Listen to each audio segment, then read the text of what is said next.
지난 영상에서 고소를 받으면 변호사 상담부터 해야 한다. 피해자에게 직접 연락하면 안 된다. 합의가 중요하다는 걸 말씀드렸는데요. 오늘은 그 내용을 바탕으로 각 단계에서 구체적으로 무엇을 해야 하는지를 짚어드리겠습니다. 경찰 조사는 어떻게 진행되고 그 자리에서 뭘 조심해야 하나요? 경찰 조사에서 가장 중요한 건 첫 진술입니다. 성범죄 사건은 피해자 진술이 핵심 증거가 되는데 피해자 첫 진술도 마찬가지입니다. 나중에 번복하면 왜 처음엔 다르게 말했냐는 의심을 받습니다. 그래서 조사 전에 변호인과 함께 진술 방향을 정해두는 게 중요합니다. 어떤 부분은 변호인과 상의 후 답변하겠다고 유보하는 것도 전략입니다. 또 한 가지, 조사 과정에서 작성하는 피해자 신문조서는 반드시 꼼꼼히 읽고 서명해야 합니다. 조사 중에 거짓말 탐지기 검사를 받아보라는 얘기를 들었는데 하는 게 유리한가요? 실무에서 꽤 자주 나오는 질문입니다. 중요한 건 거짓말 탐지기 검사는 강제가 아닙니다. 피의자가 동의해야만 받을 수 있습니다. 거부했다고 해서 그 자체가 불리하게 작용하지는 않고요. 그리고 거짓말 탐지기 결과는 법원에서 독립적 증거로 인정되지 않습니다. 다른 증거를 보조하는 참고 자료로만 활용되고 있습니다. 검사 결과가 측정 불가, 즉 거짓말을 안 한다고 나와도 그것만으로 무죄가 되는 건 아닙니다. 그렇다면 언제 유리할까요? 혐의를 부인하고 있고 객관적 증거가 부족한 상황에서 검사 결과가 유리하게 나온다면 수사기관이나 검사에게 이 사람 진술에 신빙성이 있다는 인상을 줄 수 있습니다. 반대로 결과를 장담할 수 없는 상황이라면 받지 않는 게 낫습니다. 결과가 불리하게 나오면 오히려 역이용될 수 있거든요. 반드시 이 부분은 변호인과 상의한 뒤 결정해야 합니다. 경찰 조사가 끝나면 바로 재판으로 가나요? 아닙니다. 경찰이 수사를 마치면 사건을 검찰로 송치하는데 이 단계가 사실 가장 중요한 시기입니다. 검사가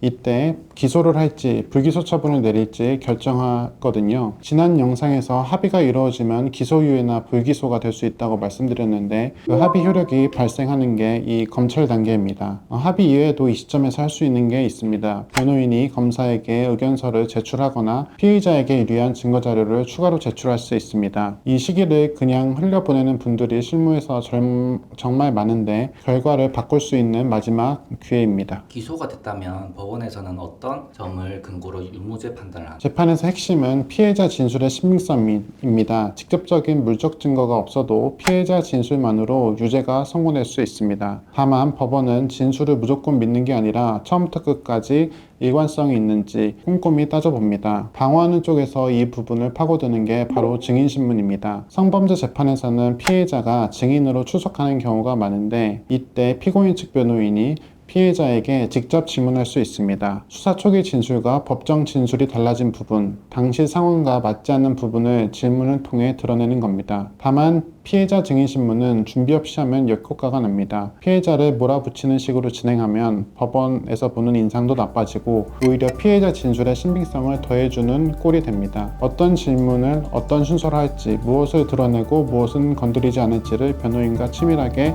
준비해야 합니다. 이상 법무법인 한국파트너스 장우진 변호사였습니다.